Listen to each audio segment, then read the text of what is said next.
Ang ulan ay tila walang kapaguran sa pagbuhos ng gabing iyon. Walang buwan na masisilayan sa kalangitan at ang buong kagubatan ay nababalot ng kadilimang tila may sariling buhay. Ang hangin ay malamig at mabigat, puno ng amoy ng basang lupa at nabubulok na dahon. Sa gitna ng malawak na masukal na lupain ay naglalakad ang isang sundalo, nag-iisa, sugatan at halos wala ng lakas. Siya si Corporal Mateo Ramirez, isang sundalo na nasanay sa ingay ng putukan at sigawan. Ngunit sa gabing iyon ay ibang uri ng katahimikan ang kanyang kinakaharap. Isang katahimikang hindi nagbibigay ng kapanatagan, kundi nagdadala ng kakaibang pangamba. Ang bawat hakbang niya ay mabigat, hindi lamang dahil sa putik na kumakapit sa kanyang bota, kundi dahil sa sugat sa kanyang tagiliran na patuloy na tumatagas ang dugo. Hindi niya alam kung gaano na siya kalayo sa kanyang unit. Ang huling alaala niya ay ang biglaang pag-atake sa kanilang kampo sa gilid ng bundok. May mga aninong gumalaw sa dilim, mas mabilis kaysa sa pangkaraniwang tao. May mga kasamahan siyang sumigaw, ngunit ang mga sigaw na iyon ay agad ding naputol. Hindi niya nakita ang mukha ng kalaban, ngunit naramdaman niya ang presensya ng isang bagay na hindi maipaliwanag. Pinilit niyang tumakbo, pinilit niyang mabuhay. Ngayon, ang natitira na lamang sa kanya ay ang pag-asa na makahanap ng masisilungan bago tuluyang mawala ng lakas ang kanyang katawan. Ang ulan ay lalo pang lumakas. Ang kanyang uniforme ay basang-basa na at ang lamig ay unti-unting pumapasok sa kanyang mga buto. Ang kanyang paghinga ay mabigat at bawat galaw ay may kasamang kirot. Ngunit hindi siya maaaring huminto. Alam niyang kapag huminto siya, mitos kwa maaring iyon na ang kanyang wakas. Sa kanyang paglalakad ay may napansin siyang kakaiba sa di kalayuan. Isang mahinang liwanag ang kumikislap sa pagitan ng mga puno.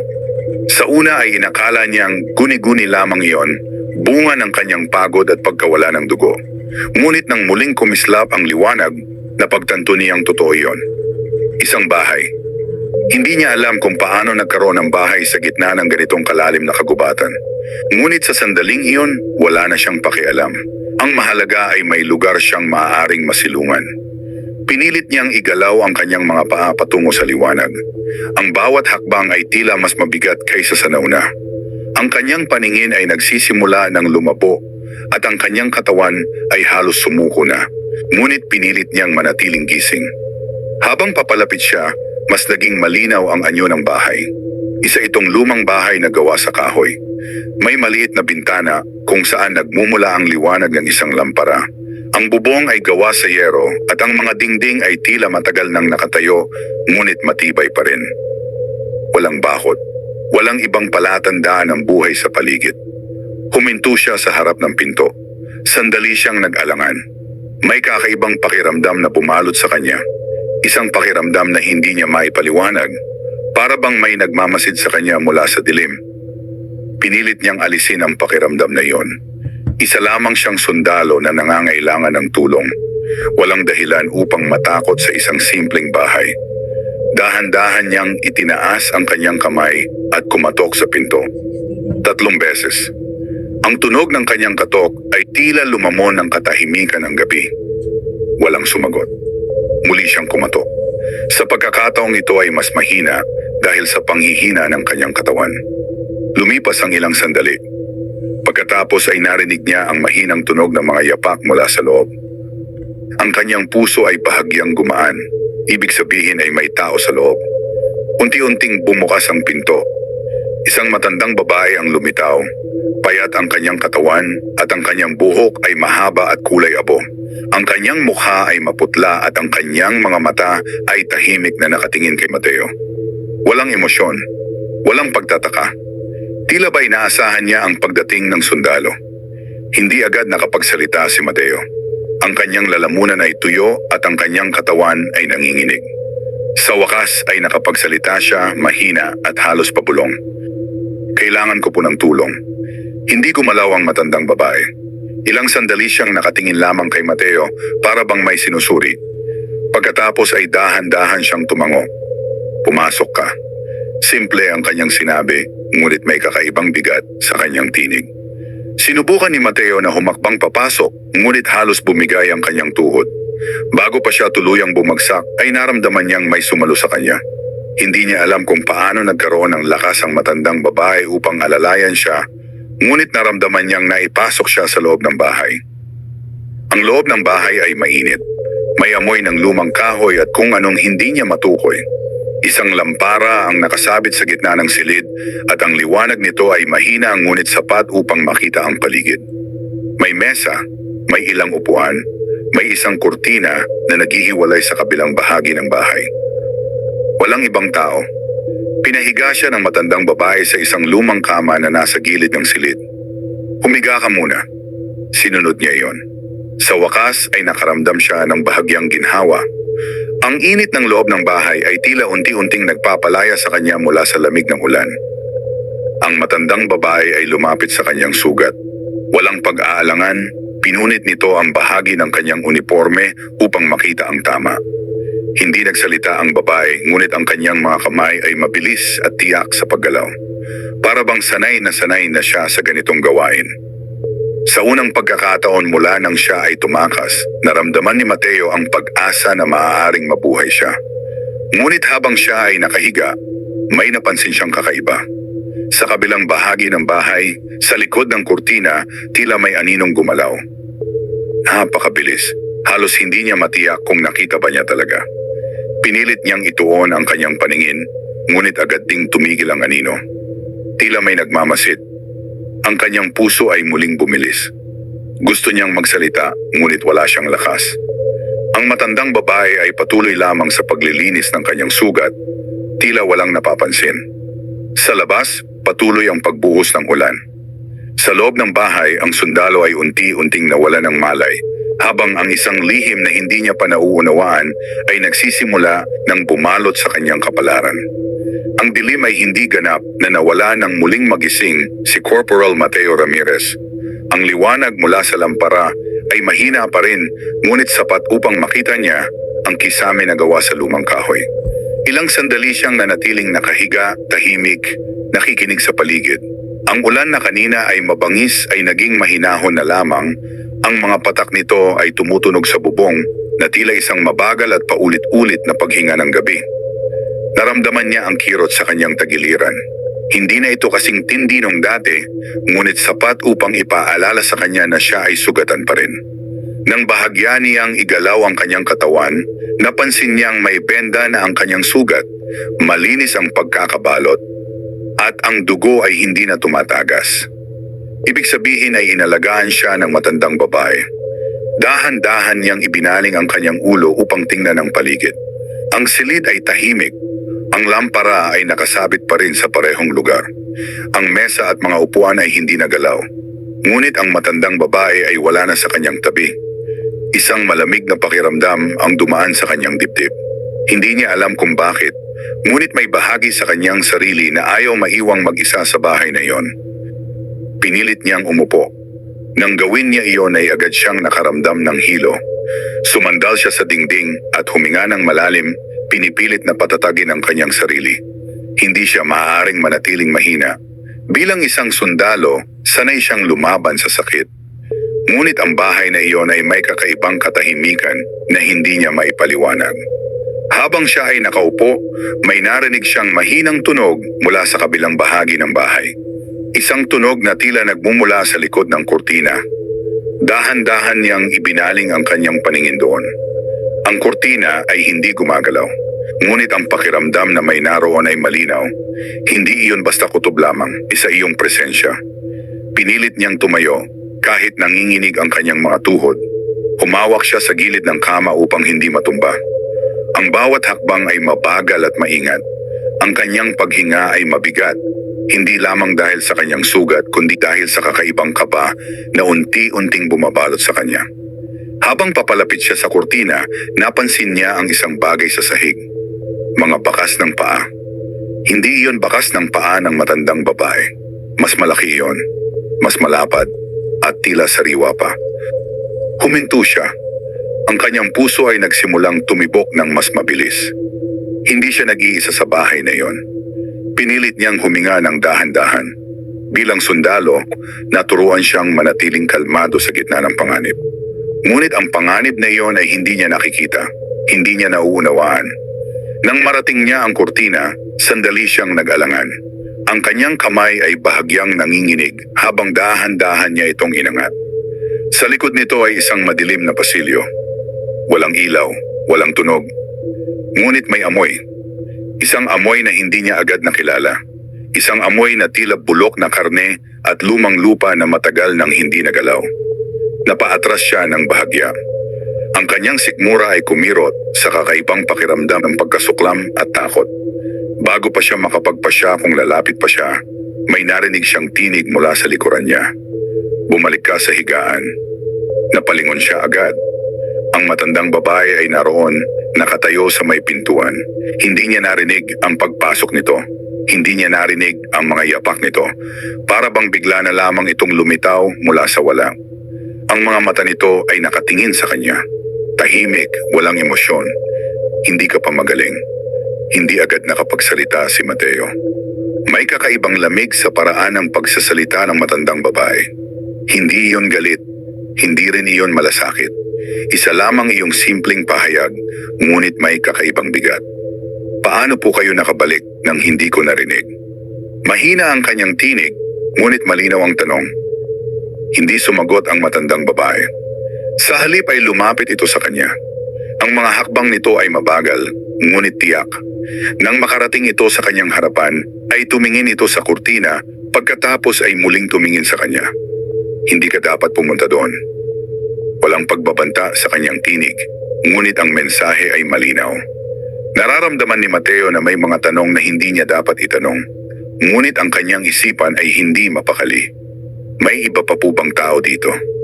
Ilang sandali siyang tinitigan ng matandang babae.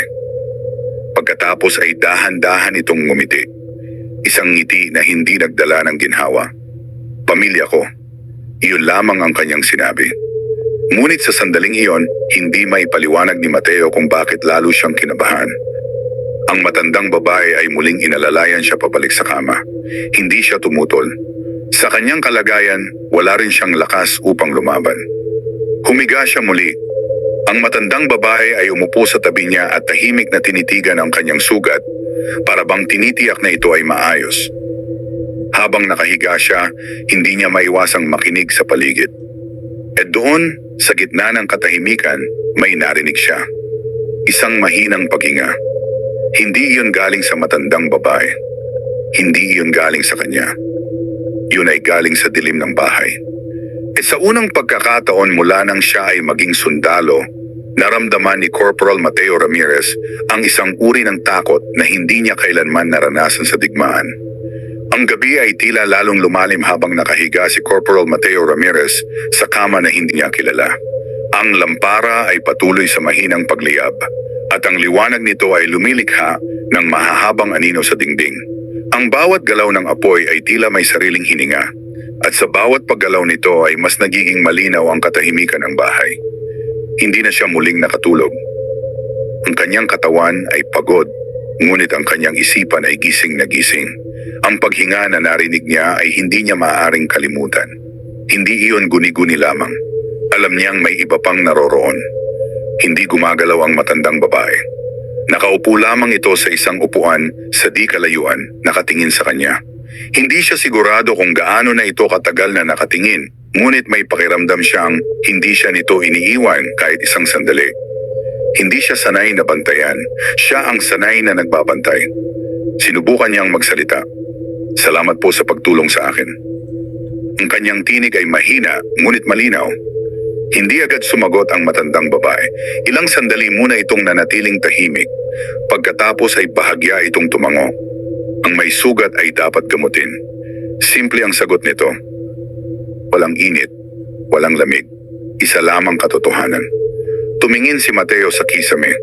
Sinubukan niyang alalahanin ang nangyari bago siya napadpad sa bahay na iyon. Ang kagubatan, ang pag-atake, ang mga aninong gumagalaw sa dilim, ang mga kasamahan niyang nawala. May lungkot na dumaan sa kanyang dibdib. Hindi niya alam kung may natira pa sa kanyang unit. Gaano na po katagal akong nandito? Tanong niya. Sumagot ang matandang babae. Simula kagabi. Isang gabi lamang. Ngunit para kay Mateo, tila mas matagal pa iyon. Ang mga oras ay parang nawalan ng kahulugan sa loob ng bahay na iyon. Tahimik silang muli. Ngunit ang katahimikan na iyon ay hindi walang laman. Sa kabilang bahagi ng bahay, may marahang paggalaw. Hindi iyon malakas, halos hindi marinig. Ngunit sapat upang mapansin ng isang sundalo na sanay sa panganib. Hindi gumalaw ang matandang babae, para bang hindi nito narinig. Ngunit alam ni Mateo na imposible iyon. May kasama pa po kayo dito. Hindi iyon tanong, isa iyong pahayag. Hindi agad sumagot ang matandang babae. Pagkatapos ay tumayo ito. Oo, iyon lamang ang sinabi nito. Pagkatapos ay naglakad ito patungo sa kurtina. Huminto ito sandali, para bang nakikinig sa kabilang bahagi. Pagkatapos ay tumingin ito pabalik kay Mateo. Magpahinga ka. At dahan-dahan itong nawala sa likod ng kurtina. Ang kurtina ay muling bumagsak sa kanyang pwesto. Naiwan si Mateo na mag-isa. Ngunit hindi talaga mag-isa. Ang kanyang paghinga ay mabagal at maingat. Pinilit niyang makinig. Sa kabilang bahagi ng kurtina, may mga tunog na hindi niya maunawaan. Mga marahang galaw. Mga tunog ng sahig na tila tinatapakan. At pagkatapos ay katahimikan muli. Hindi niya alam kung gaano katagal siyang nakahiga. Ang oras ay tila hindi gumagalaw. Ngunit may isang bagay na malinaw. May nagmamasid sa kanya. Hindi niya iyon nakikita, ngunit nararamdaman niya. Ang likod ng kanyang leeg ay tila nanlalamig. Ang kanyang balat ay tila nakararamdam ng presensya ng mga matang nakatuon sa kanya mula sa dilim. Pinilit niyang umupo muli. Mas kaya na niyang igalaw ang kanyang katawan kaysa kanina. Ang sakit ay naroon pa rin, ngunit hindi na kasing tindi. Dahan-dahan siyang tumayo. Ang kanyang mga paa ay nanatiling matatag. Tumingin siya sa paligid. Walang matandang babae, walang ibang tao na nakikita. Ngunit ang pakiramdam ay naroon pa rin. Lumakad siya patungo sa mesa. May nakita siyang mangkok na may lamang sabaw. Mainit pa. Ibig sabihin ay hindi pa ito matagal inilagay doon. Nag-alangan siya. Ngunit alam niyang kailangan niyang kumain upang mabawi ang kanyang lakas.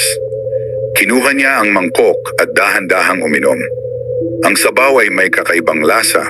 Hindi iyon masama, ngunit hindi rin iyon karaniwan.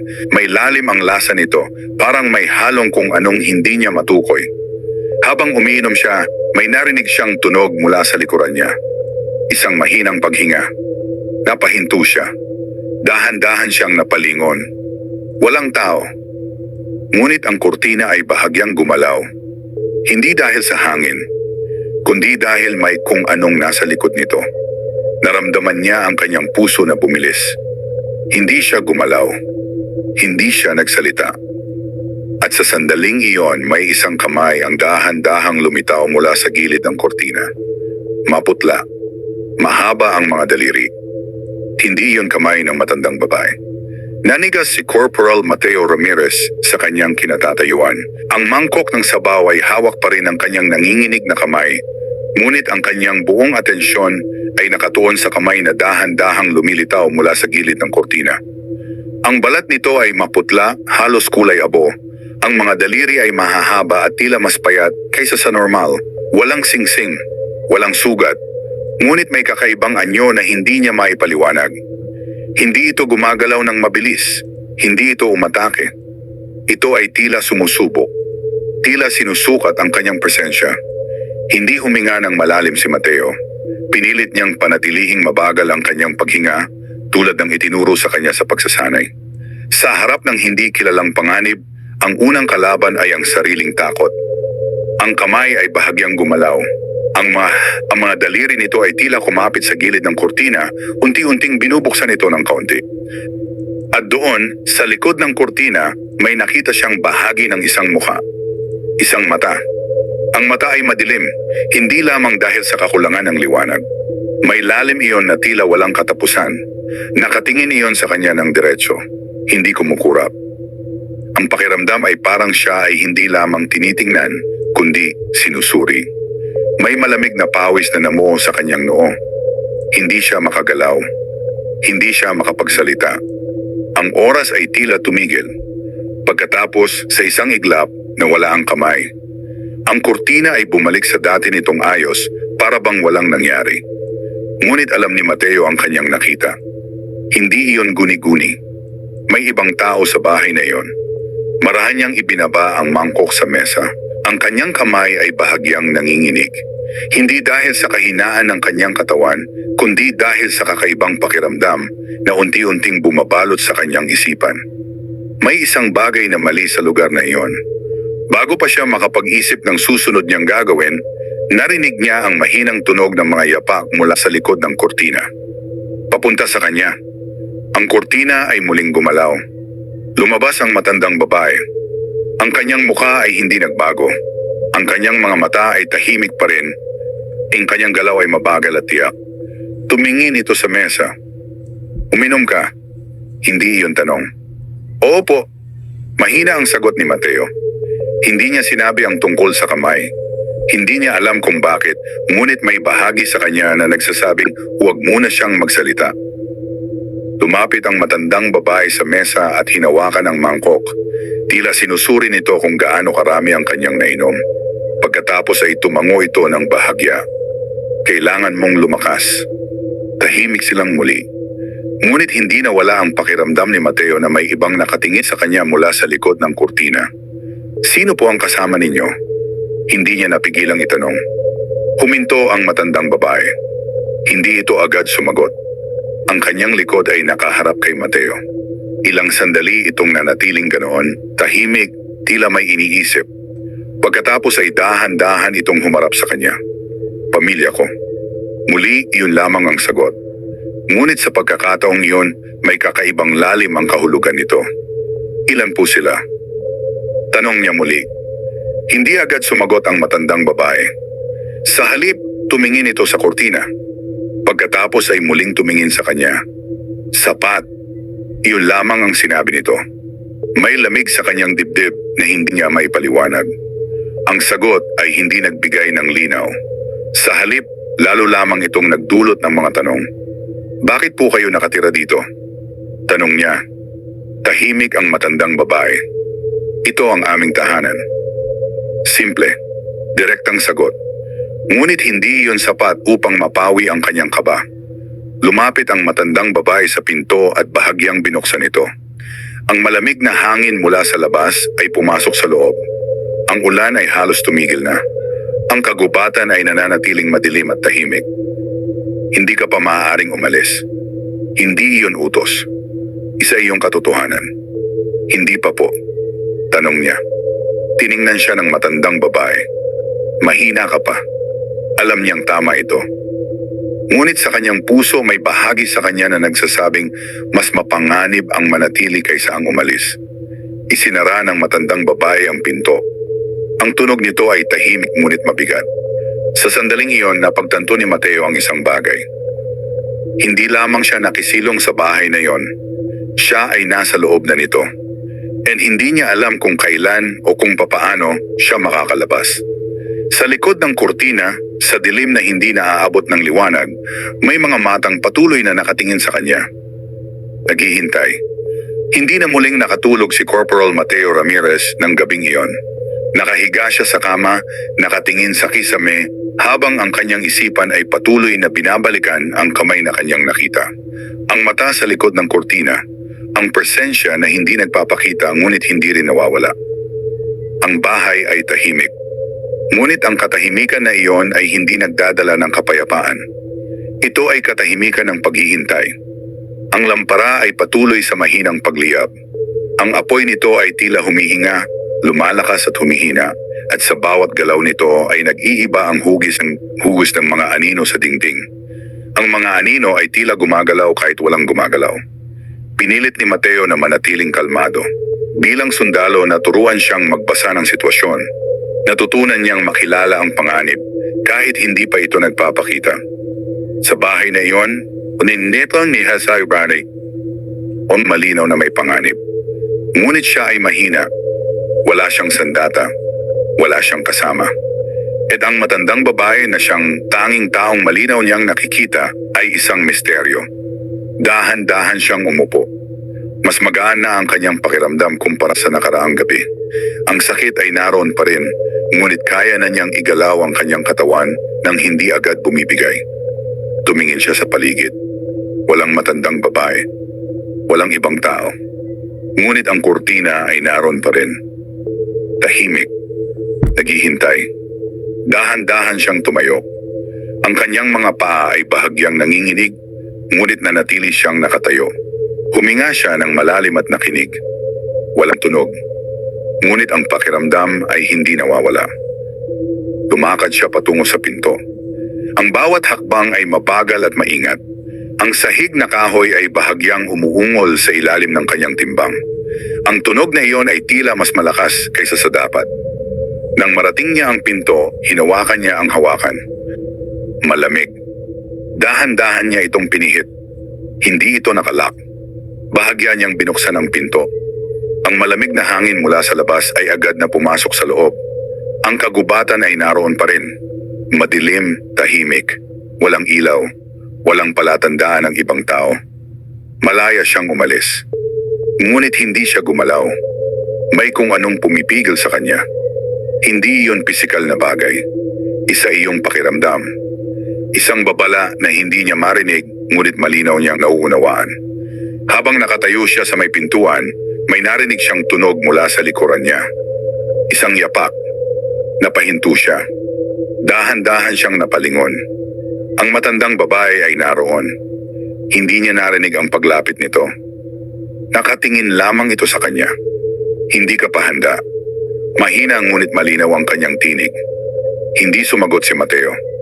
May bahagi sa kanya na nais tumakbo palabas, ngunit ang kanyang katawan ay hindi kumilos.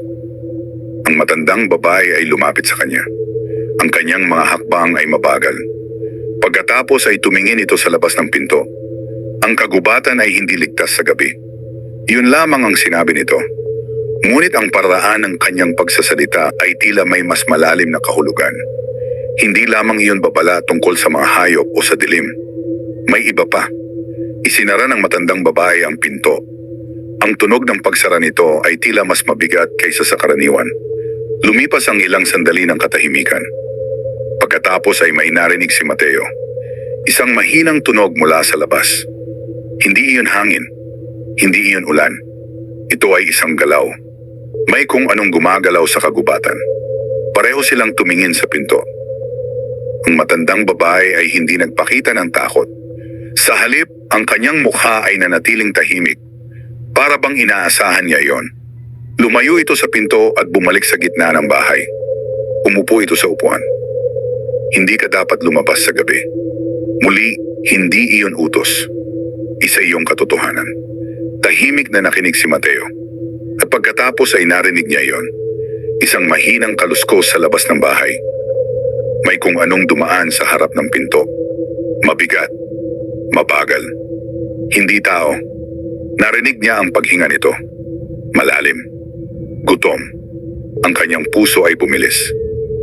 Tumingin siya sa matandang babae.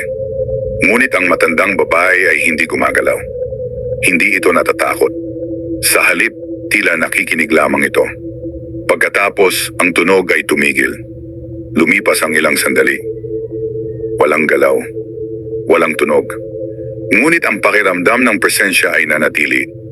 At sa sandaling iyon, napagtanto ni Mateo ang isang bagay na mas nakakatakot kaysa sa kung anong nasa labas. Kung ang nasa labas ay mapanganib.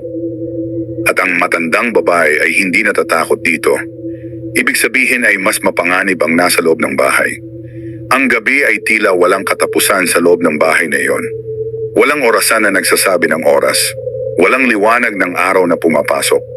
Ang tanging batayan ng paglipas ng panahon ay ang pagkapagod ng katawan at ang unti-unting paghina ng apoy sa lampara. Nanatiling nakaupo ang matandang babae sa kanyang upuan. Hindi ito nagsasalita. Hindi ito gumagalaw maliban sa mabagal nitong paghinga. Ang kanyang mga mata ay nakatingin sa kawalan, ngunit may pakiramdam si Mateo na wala itong pinalalagpas. Samantala si Corporal Mateo Ramirez ay nakatayo malapit sa kama, tahimik na nakikinig sa bawat tunog. Ang kaluskos sa labas ay tumigil na, ngunit ang alaala nito ay nanatili sa kanyang isipan. May kung anong dumaan sa labas ng bahay, at hindi iyon pumasok. Hindi dahil hindi nito kaya, kundi dahil ayaw nito. Ang kaisipang iyon ay nagdulot ng malamig na pakiramdam sa kanyang dibdib. Unti-unti siyang bumalik sa kama at umupo. Hindi niya inalis ang kanyang paningin sa kurtina. Sa likod nito ay naroon ang mga bagay na hindi niya pa nauunawaan. Ang pamilya. Ang salitang iyon ay patuloy na umuukit sa kanyang isipan. May ilan po ba kayong anak? Mahina niyang tanong. Hindi agad sumagot ang matandang babae. Pagkatapos ng ilang sandali, tumango ito. Oh, ilang sandali ng katahimikan ang lumipas. Nasaan po sila? Tanong niya muli. Ang matandang babae ay bahagyang tumingin sa kurtina. Nagpapahinga. Simple ang sagot. Ngunit ang sagot na iyon ay hindi nagdala ng ginhawa. Sa halip, lalo lamang nitong pinatibay ang pakiramdam na may kung anong lihim na itinatago. Habang sila ay nasa gitna ng katahimikan, may narinig si Mateo mula sa likod ng kurtina. Isang marahang galaw. Hindi mabilis. Hindi rin nagtatago. Isang galaw na tila sinasadya. Ang kurtina ay bahagyang umumbok, para bang may nakatayo sa likod nito. Humigpit ang kanyang paghinga. Hindi gumalaw ang matandang babae. Hindi rin ito nagsalita. Ang kurtina ay bahagyang gumalaw muli. Pagkatapos ay unti-unting bumalik sa dati nitong anyo. Ngunit ang presensya ay naroon pa rin. Nararamdaman niya ito. Ang kanyang katawan ay kusang nag-ingat. Ang kanyang mga kalamnan ay nanigas, handang tumugon kahit wala siyang sandata. May isang bagay na mali sa galaw ng kung anuman ang nasa likod ng kurtina. Hindi iyon gumagalaw tulad ng karaniwang tao. Mas mabagal, mas maingat, mas tahimik. May isang sandali na tila may dalawang anino na gumalaw, hindi lamang isa. Dalawa. Hindi siya nagkamali. May higit sa isa. Ang kanyang puso ay bumilis. Ang matandang babae ay dahan-dahang tumayo. Ang kanyang galaw ay hindi nagmadali. Lumakad ito patungo sa kurtina. Huminto ito sa harap nito. Hindi nito binuksan. Sa halip, tumayo lamang ito roon. Tahimik. Parang nakikinig. Pagkatapos ay nagsalita ito, mahina, halos hindi marinig. Bumalik na kayo. Ang kanyang tinig ay hindi galit. Hindi rin mahina. Ito ay tinig ng isang taong may kapangyarihan. Lumipas ang ilang sandali. At pagkatapos, ang presensya sa likod ng kurtina ay unti-unting nawala. Ang kurtina ay tumigil sa paggalaw. Ang hangin ay naging tahimik muli. Ang matandang babae ay nanatiling nakatayo ng ilang sandali. Pagkatapos ay bumalik ito sa kanyang upuan. Walang paliwanag. Walang sinabi. Ngunit malinaw ang nakita ni Mateo. May mga bagay sa loob ng bahay na iyon na sumusunod sa matandang babae. Hindi dahil sa takot, kundi dahil sa pagkilala. Hindi niya alam kung bakit, ngunit may isang kaisipan na unti-unting nabuo sa kanyang isipan. Ang matandang babae ay hindi lamang isang matanda na nakatira sa kagubatan. May mas malalim na dahilan kung bakit ang mga bagay sa dilim ay nananatili sa kanyang bahay. May mas malalim na dahilan kung bakit ang kung anuman ang nasa labas ay hindi pumasok. At habang siya ay nakaupo sa loob ng bahay na iyon, si Corporal Mateo Ramirez ay nagsimulang magtanong sa kanyang sarili kung siya ba ay iniligtas o kung siya ay napili. Ang unang liwanag ng umaga ay hindi dumating tulad ng inaasahan ni Corporal Mateo Ramirez. Walang sinag ng araw na pumasok sa mga siwang ng bahay. Walang pagbabago sa kulay ng paligid. Ang kagubatan sa labas ay nanatiling madilim, tila ang gabi ay hindi kailanman umalis. Ngunit may pagbabago. Ang hangin sa loob ng bahay ay naging mas malamig. Nagising si Mateo na nakahiga sa kama, ang kanyang katawan ay mas magaan kaysa sa mga nakaraang sandali. Ang sakit sa kanyang tagiliran ay naroon pa rin, ngunit ito ay naging mapurol na lamang. Hindi na ito hadlang sa kanyang paggalaw. Dahan-dahan siyang umupo. Ang lampara ay patay na. Ang bahay ay nababalot sa likas na dilim ng kagubatan. Ngunit kaya pa rin niyang makita ang paligid. At doon niya napansin ang isang bagay na wala doon dati. Ang pinto ay bahagyang nakabukas. Hindi niya maalala na binuksan iyon ng matandang babae. Hindi rin niya maalala na siya ay tumayo upang buksan iyon. Ang malamig na hangin mula sa labas ay tahimik na pumapasok sa loob. May kasamang amoy ng lupa and may kasamang amoy ng kung anong hindi niya maipaliwanag. Tumayo siya. Ang sahig ay malamig sa ilalim ng kanyang mga paa. Lumakad siya patungo sa pinto. Ang kanyang mga hakbang ay maingat. Habang papalapit siya, mas naging malinaw ang tanawin sa labas. Ang kagubatan ay tahimik. Ngunit ang katahimikan na iyon ay hindi normal. Walang tunog ng ibon. Walang tunog ng hangin. Walang buhay.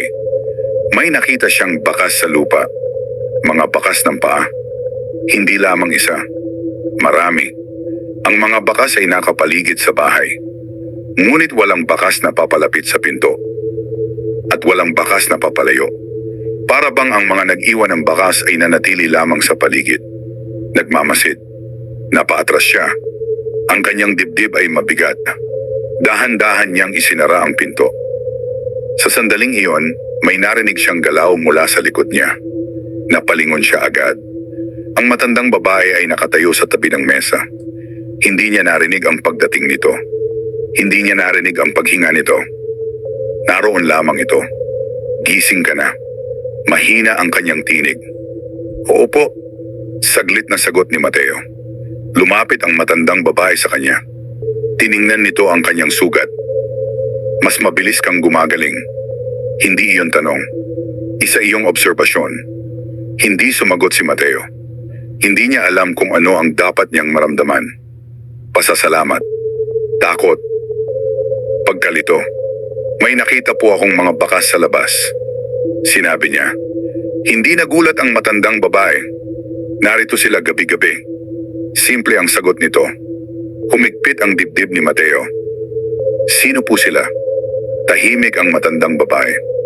Ang kanyang mga mata ay nakatingin sa kanya. Matagal. Pagkatapos ay nagsalita ito. Aking pamilya. Ang sagot na iyon ay hindi na bago. Ngunit sa pagkakataong iyon, may kakaibang katotohanan na hindi niya kayang tanggihan. Hindi sila pumapasok. Tanong niya. Hindi kung hindi ko pahintulutan. Direktang sagot. Ang kanyang puso ay bumilis. Ibig sabihin ay may kapangyarihan ang matandang babae sa kung anuman ang nasa labas. May kapangyarihan ito sa kung anuman ang nasa likod ng kurtina. May kapangyarihan ito sa bahay na iyon. Tahimik silang muli. Ngunit ang katahimikan ay hindi walang laman. May pakiramdam ng paghihintay. May pakiramdam ng paglapit. May pakiramdam ng hindi maiiwasan. Lumipas ang ilang sandali bago muling nagsalita ang matandang babae. Bakit ka tumakbo kagabi? Naniga si Mateo. Hindi niya sinabi sa matandang babae ang tungkol sa pag-atake. Hindi niya sinabi kung saan siya galing. Paano ninyo nalaman? Mahina niyang tanong. Ang matandang babae ay hindi ngumiti. Amoy ko ang takot. Ang sagot ay simple. Ngunit ang kahulugan nito ay hindi pangkaraniwan. Sa sandaling iyon napagtanto ni Mateo ang isang bagay na hindi niya maaaring balewalain. Ang matandang babae ay hindi lamang nakikita ang kanyang sugat. Nararamdaman nito ang kanyang kahinaan. Nararamdaman nito ang kanyang takot. At marahil higit pa, tahimik na tumingin sa kanya ang matandang babae. Pagkatapos ay nagsalita ito muli. Hindi ka nila nakita. Ang kanyang puso ay lumakas ang tibok. Sino po? Tanong niya. Tahimik ang matandang babae. Ngunit ang katahimikan nito ay sapat na sagot. Ang mga nasa dilim. Sa sandaling iyon, si Corporal Mateo Ramirez ay nagsimulang maunawaan na ang bahay na iyon ay hindi lamang isang masisilungan. Ito ay isang hangganan sa pagitan ng mundo ng tao at ng mundo ng mga bagay na naghihintay sa dilim. Ang mga salitang iyon ay nanatiling nakaukit sa isipan ni Corporal Mateo Ramirez. Ang bahay ay isang hangganan. Hindi lamang isang simpleng tirahan, kundi isang lugar na may malinaw ngunit hindi nakikitang linya. Isang linya na naghihiwalay sa kanya mula sa kung anuman ang naghihintay sa labas. Tahimik siyang nakaupo sa gilid ng kama habang ang matandang babae ay abala sa mesa. May hawak itong maliit na mangkok at isang tela. Ang galaw nito ay mabagal ngunit tiyak, tila sanay na sanay sa bawat ginagawa. Habang pinagmamasdan niya ito, may isang bagay na napansin niya. Ang matandang babae ay hindi kailanman nagmamadali. Hindi kailanman nagulat. Hindi kailanman nagpakita ng takot. Para bang ang lahat ng nangyayari ay bahagi ng isang kaayusan na matagal na nitong tinanggap. May mga tanong na gustong itanong ni Mateo, ngunit pinili niyang manahimik. May bahagi sa kanya na natutong maging maingat. Ang bawat sagot na kanyang natatanggap ay hindi nagdadala ng kapanatagan. Sa halip, lalo lamang nitong inilalapit ang kanyang isipan sa isang katotohanan na hindi pa niya lubos na nauunawaan. Lumipas ang ilang sandali. Pagkatapos ay may narinig siyang tunog. Hindi mula sa labas, kundi mula sa ilalim ng sahig. Isang marahang kaluskos. Halos hindi marinig. Ngunit malinaw. Ang kanyang katawan ay nanigas. Unti-unti niyang ibinaba ang kanyang paningin sa sahig. Ang kahoy ay hindi gumagalaw. Ngunit ang tunog ay naroon. Isang marahang paggalaw. Para bang may kung anong gumagapang sa ilalim. Hindi siya nagsalita. Hindi siya gumalaw. Ngunit ang kanyang puso ay mabilis ang tibok. Napansin ng matandang babae ang kanyang katahimikan.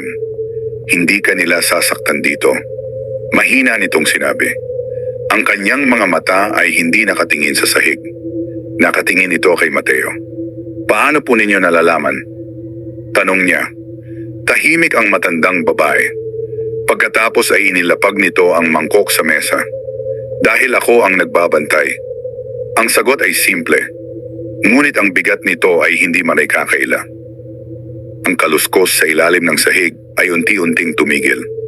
Ang katahimikan ay muling bumalik. Ngunit ang pakiramdam ng presensya ay nanatili. Hindi na lamang sa likod ng kurtina, hindi na lamang sa labas ng bahay, kundi sa ilalim mismo ng kanyang mga paa. Ang kanyang dibdib ay mabigat. Ang kanyang isipan ay nagsisimulang tumanggap ng isang katotohanan na hindi niya kailanman inisip na magiging bahagi ng kanyang buhay.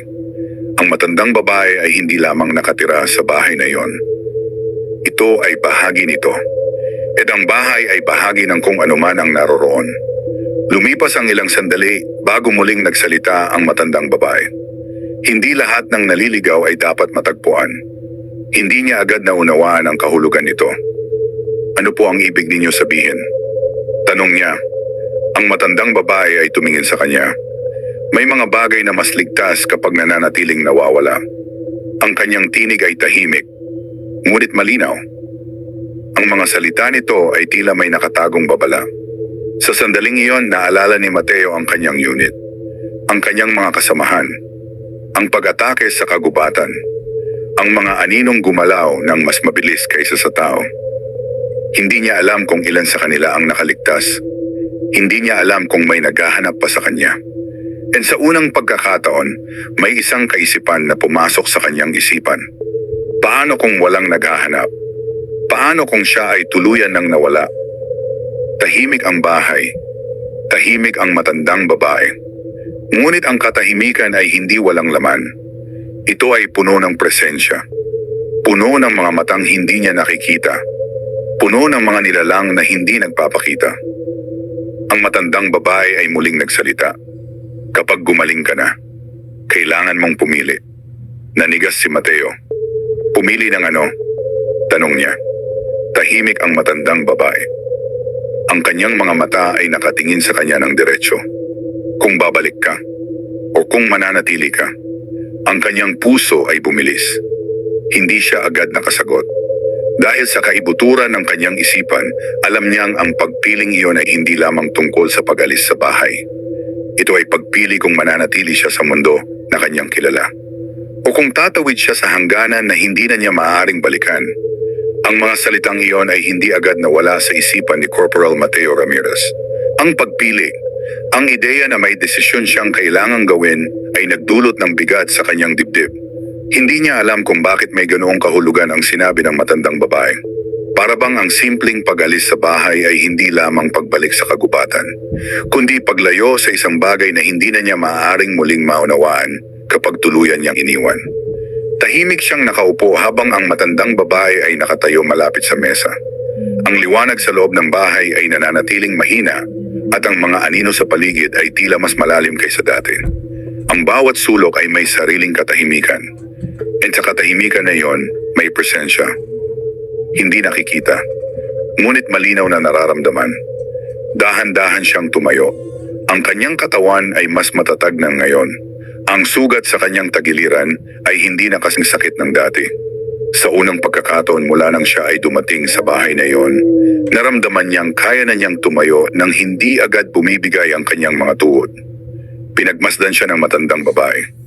Malapit ka nang gumaling. Mahina nitong sinabi. Ang kanyang tinig ay walang emosyon, ngunit ang kahulugan nito ay malinaw. Ilang araw na po ako dito? Tanong ni Mateo. Tahimik ang matandang babae. Mas matagal kaysa sa iniisip mo. Ang sagot nito ay hindi nagbigay ng linaw. Sa halip, lalo lamang nitong pinalalim ang kanyang pagkalito. Habang nakatayo siya, may naramdaman siyang kakaiba. Isang presensya sa likod niya. Hindi niya narinig ang mga yapak. Hindi niya narinig ang paghinga. Ngunit naroon iyon. Napakabagal niyang napalingon. Ang kurtina ay bahagyang gumagalaw. Hindi dahil sa hangin, kundi dahil may kung anong nasa likod nito. Nanatili siyang nakatingin. Hindi siya kumurap. At pagkatapos, unti-unting nagbukas ang kurtina. Hindi buo. Sapat lamang upang makita ang isang anyo. Isang lalaki. Payat. Matangkad. Ang balat nito ay maputla. Ang mga mata nito ay nakatingin kay Mateo ng walang emosyon. Hindi ito nagsasalita. Hindi ito gumagalaw. Nakatingin lamang. Ang kanyang paghinga ay huminto sandali. Hindi siya makagalaw. Ang presensya ng nilalang na iyon ay hindi katulad ng karaniwang tao. May kakaibang katahimikan dito. May kakaibang bigat. At higit sa lahat, may kakaibang gutom na hindi may paliwanag. Ang matandang babae ay hindi nagulat. Hindi ito gumalaw. Para bang normal lamang ang lahat. Ilang sandali silang nagkatitigan. Pagkatapos, ang lalaki ay dahan-dahang umatras. Ang kurtina ay muling bumalik sa dati nitong ayos. At muli ang bahay ay naging tahimik. Ngunit ang lahat ay nagbago. Hindi na ito haka-haka lamang. Hindi na ito presensya na hindi nakikita. Ito ay totoo. May mga nilalang sa bahay na iyon. Hindi sila tao. Ang kanyang dibdib ay mabigat habang dahan-dahan siyang napaupo muli. Hindi siya nagsalita. Hindi niya alam kung ano ang dapat niyang sabihin. Ang matandang babae ay tumingin sa kanya. Nakita ka na nila. Mahina nitong sinabi. Ang kanyang puso ay bumilis. Ano po ang ibig sabihin noon? Tanong niya. Tahimik ang matandang babae. Ang kanyang mga mata ay tila mas malalim kaysa dati. Bahagi ka na ng kanilang mundo. Ang mga salita ay bumagsak sa kanya na parang bato. Hindi niya agad naunawaan. Hindi niya agad matanggap. Ngunit sa kaibuturan ng kanyang isipan, may bahagi sa kanya na alam ang katotohanan. Mula nang siya ay pumasok sa bahay na iyon. Mula nang siya ay iligtas ng matandang babae. May isang bagay na nagbago. Hindi na siya ang parehong sundalo na tumakbo sa kagubatan. Hindi na siya ganap na kabilang sa mundo na kanyang iniwan. At habang siya ay nakaupo sa gitna ng bahay na iyon, napagtanto ni Corporal Mateo Ramirez na ang tunay na dahilan kung bakit siya nabuhay ay hindi pa niya lubos na nauunawaan. At marahil, ang kaligtasan na kanyang natanggap ay may kapalit. Ang katahimikan sa loob ng bahay ay naging mas mabigat matapos ang sandaling iyon. Hindi na maitatanggi ni Corporal Mateo Ramirez ang katotohanan kanyang nasaksihan. Ang anyong lumitaw sa likod ng kurtina ay hindi tao. Kahit ang hugis nito ay kahawig ng isang lalaki, ang presensya nito ay ibang-iba. May lamig na hindi nagmumula sa hangin. May bigat na hindi nagmumula sa katawan. Nakaupo siya sa gilid ng kama, ang kanyang mga kamay ay nakapatong sa kanyang mga hita. Ang kanyang paghinga ay mabagal, ngunit ang kanyang dibdib ay mabigat. Hindi dahil sa kanyang sugat, kundi dahil sa pagkaunawa na siya ay nasa loob ng isang lugar na hindi bahagi ng mundo na kanyang kinagisnan. Ang matandang babae ay nananatiling tahimik. Hindi ito nagmadali na magsalita. Hindi ito nagmadali na magpaliwanag. Para ba ang lahat ng nangyari ay isang bagay na dapat lamang niyang tanggapin? Lumipas ang ilang sandali bago nagsalita si Mateo. Ano po sila? Mahina ang kanyang tinig. Hindi siya sigurado kung nais ba niyang marinig ang sagot. Ang matandang babae ay tumingin sa kanya. Ang kanyang mga mata ay tahimik, ngunit may lalim na tila nagtatago ng maraming tao ng kaalaman. Sila ang naiwan. Ang sagot ay hindi sapat, hindi malinaw, Ngunit may kahulugan. Naiwan saan? Tanong niya. Ang matandang babae ay tumingin sa kurtina. Sa pagitan. Iyon lamang ang sinabi nito. Ang salitang iyon ay hindi niya lubos na naunawaan. Ngunit ang kanyang katawan ay tila nakaunawa bago pa ang kanyang isip. Sa pagitan ng ano? Tanong niya muli. Hindi agad sumagot ang matandang babae. Pagkatapos ay nagsalita ito. Sa pagitan ng pagiging tao at pagiging hindi na. Ang kanyang puso ay bumilis. Ang hangin sa loob ng bahay ay tila naging mas malamig. Ang kanyang mga daliri ay bahagyang nanginig. Hindi niya alam kung bakit, ngunit ang kanyang isipan ay nagsimulang magdugtong ng mga bagay na dati ay imposible sa kanyang paniniwala. Ang pag-atake sa kagubatan, ang mga anino, ang pagkawala ng kanyang mga kasamahan, ang mga bakas sa labas ng bahay, ang presensya sa ilalim ng sahig, ang anyo sa likod ng kurtina, ang pamilya. Tumingin siya sa matandang babae. Kayo po ba ay katulad nila? Ang tanong ay lumabas bago pa niya ito mapigilan. Hindi nagbago ang mukha ng matandang babae. Hindi ito nagalit. Hindi rin ito ngumiti. Matagal na akong narito. Ang sagot ay hindi direktang tugon. Ngunit sapat upang magbigay ng takot. Tahimik silang muli. Ang katahimikan ay tila mas makapal kaysa dati. Pagkatapos ay nagsalita ang matandang babae. Noong dumating ka, ikaw ay mamamatay na. Ang kanyang tinig ay hindi naglalaman ng emosyon. Isa lamang itong katotohanan. Kung iniwan kita sa kagubatan, natagpuan ka na nila. Ang kanyang dibdib ay humigpit. Sino po? Mahina niyang tanong. Ang matandang babae ay tumingin sa pinto. Ang mga gutom. Ang salita ay bumagsak sa kanyang isipan. Ang mga gutom. Hindi niya alam kung bakit, ngunit naramdaman niya ang kahulugan nito. Hindi yun simpleng paglalarawan. Isa iyong uri ng nilalang. Bakit ninyo ako iniligtas? Tanong niya. Tahimik ang matandang babae. Matagal itong nakatingin sa kanya. Pagkatapos ay nagsalita ito. Dahil pinapasok kita.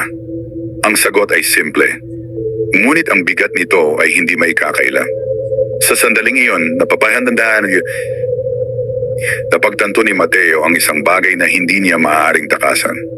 Ang pagpasok sa bahay na iyon ay hindi lamang isang aksidente. Ito ay isang pagtanggap, isang pahintulot, isang hangganan na kanyang tinawid. At ang mga nilalang na nasa loob ay hindi siya itinaboy, hindi siya tinanggihan. Siya ay pinahintulutang manatili. Ang matandang babae ay lumapit sa kanya. Huminto ito sa kanyang harapan. Ang kanyang mga mata ay nakatingin ng diretso sa kanya. Malapit ka nang gumaling. Mahina nitong sinabi. Kapag nangyari iyon, hindi ka na nila hahayaang umalis nang hindi ka pinipili. Ang kanyang puso ay bumilis. Pinipili para saan? Tanong niya. Tahimik ang matandang babae. Ngunit ang katahimikan nito ay mas malinaw kaysa sa anumang salita. Sa sandaling iyon, si Corporal Mateo Ramirez ay nakaramdam ng isang katotohanan na hindi niya maaaring tanggihan. Ang bahay na iyon ay hindi lamang kanlungan. Ito ay isang pintuan. At siya ay nasa gitna nito, sa pagitan ng buhay na kanyang kilala at ng kadilimang unti-unting tumatawag sa kanya.